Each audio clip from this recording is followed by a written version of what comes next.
Hello दोस्तों, आप सभी का इस नए कहानी में स्वागत करती हूँ। मुझे दीदी की ननद और जीजाजी की बहन बहुत ही खूबसूरत दिखती थी। वो मुझे बहुत ही अच्छी लगती थी। मैं उसे धीरे धीरे चाहने लगा था और उसके बाद हम दोनों ने दोस्तों थोड़ा सा समय निकालकर इस कहानी को अंत तक जरूर सुने। दोस्तों, आप लोग चैनल को सब्सक्राइब करना भूल जाते हैं। दोस्तों, आप सबसे रिक्वेस्ट है कि चैनल को एक सब्सक्राइब करें और वीडियो को एक लाइक करें। दोस्तों, आप लोगों की एक लाइक और सब्सक्राइब से बहुत ही मोटिवेशन मिलती है कि हम ऐसे ही कहानियां आप सबके समक्ष प्रस्तुत कर पाएं। दोस्तों, हम बहुत ही मेहनत से कहानी लिखते हैं। आशा करती हूँ कि यह कहानी आप सबको पसंद आएगी। चलिए अब कहानी में आगे बढ़ते हैं और आपको यह कहानी सुनाते हैं। मेरी दीदी की शादी पटना में हो गई थी। मैं अक्सर दीदी के घर जाया करता था। पटना में घूमने लायक कई दर्शनीय स्थान थे, इसीलिए मैं खुद भी दीदी के घर घूमने चला जाता था।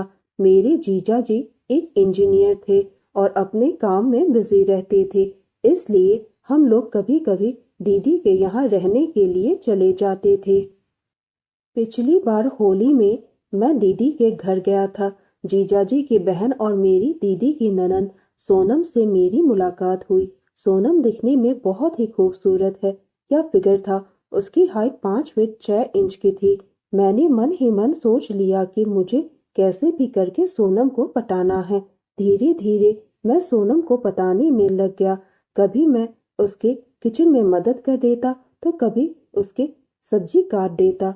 उसे हिंदी फिल्मों के नए नए गाने बहुत पसंद थे। मैं उसे रोज नई नई फिल्मों के गाने सुनाता था। एक दिन सोनम आखिरकार बोल ही पड़ी, राजीव, आखिर तुम मुझे इतना मस्का क्यों मार रहे हो। सोनम मुझसे इशारों इशारों में पूछती है। एक दिन मैंने हिम्मत करके अपने दिल की बात सोनम को कह ही दी कि तुम मुझे बहुत अच्छी लगती हो। Sonam, I love you. Sonam ने कुछ नहीं कहा। वह जानती थी कि मैं उसे बहुत पसंद करता हूँ, फिर भी वो चुप रही। वह भी 23 साल की जवान लड़की थी। उसने मुझे जवाब तो नहीं दिया, पर धीरे धीरे वह मुझसे फिर से बातें करने लगी। फिर मैं उसे कभी कभी बाहर घुमाने भी लेकर जाता था। हम दोनों बाहर बहुत ही मस्ती किया करते थे। काफी देर तक हम दोनों बाहर घूमते थे। मैं जी भर के उसके साथ बातें किया करता था। हम दोनों घूम फिर कर घर वापस आ गए। जब शाम हुई तब दीदी ने कहा, जीजाजी के एक दोस्त की बीवी की डिलीवरी होनी है, तो जीजाजी और मेरी दीदी हॉस्पिटल चले गए। अब घर पर मैं और सोनम बिल्कुल अकेले थे। दीदी और जीजाजी के जाते ही मैं सोनम के कमरे में चला गया। मैंने पूछा, सोनम, तुम अकेली बैठी कमरे में क्या कर रही हो। उसने कहा, कुछ नहीं, बस ऐसे ही बैठी हूँ। वह बस मेरी आंखों में ही देखी जा रही थी।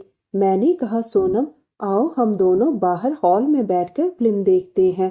फिर उसने हाँ में सर हिला दिया। सोनम ने एक हल्की कॉटन की शर्ट और शॉर्ट्स पहन रखे थे। वो बहुत ही खूबसूरत लग रही थी। हम दोनों ने बैठकर फिल्म देखना शुरू कर दिया।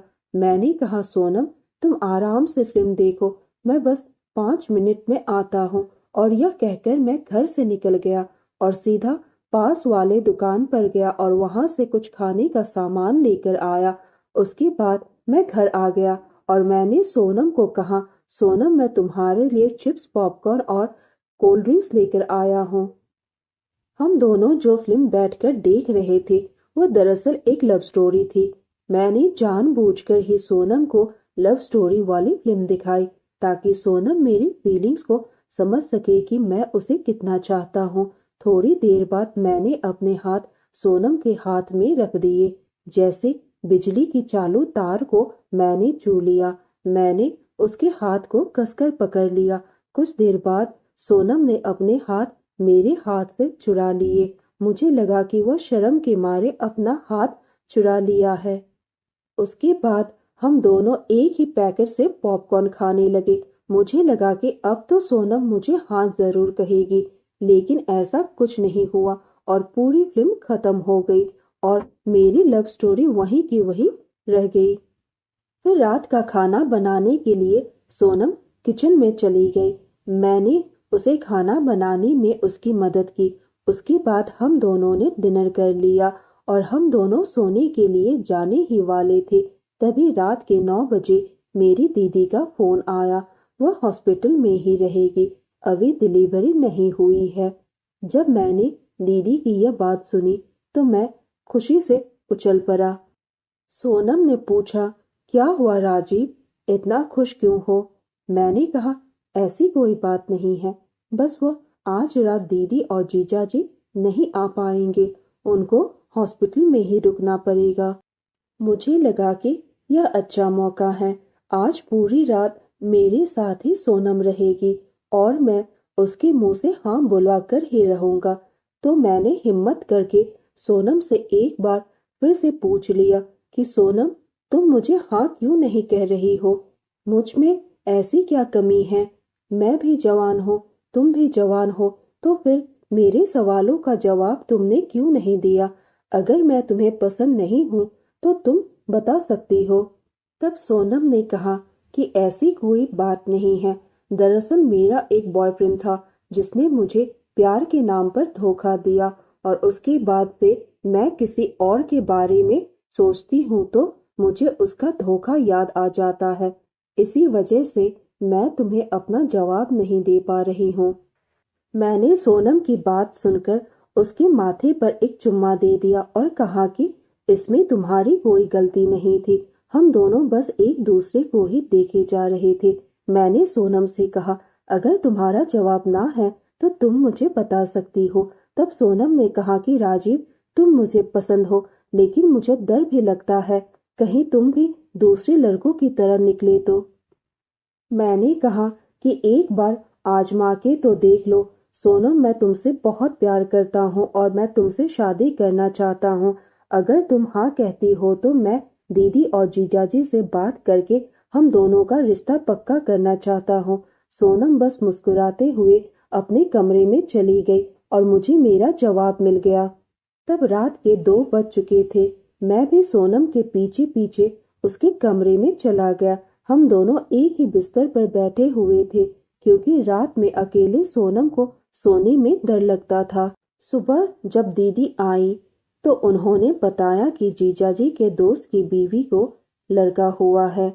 जच्चा बच्चा दोनों स्वस्थ है और खतरे की कोई बात नहीं है। यह सुनकर हम सब बहुत ही खुश हो गए। मौका मिलते ही मैंने दीदी को कहा कि मैं सोनम से प्यार करता हूँ, उसे पसंद करता हूँ और मैं उसके साथ शादी करना चाहता हूँ। रात को दीदी ने इस बारे में जीजाजी से बात की।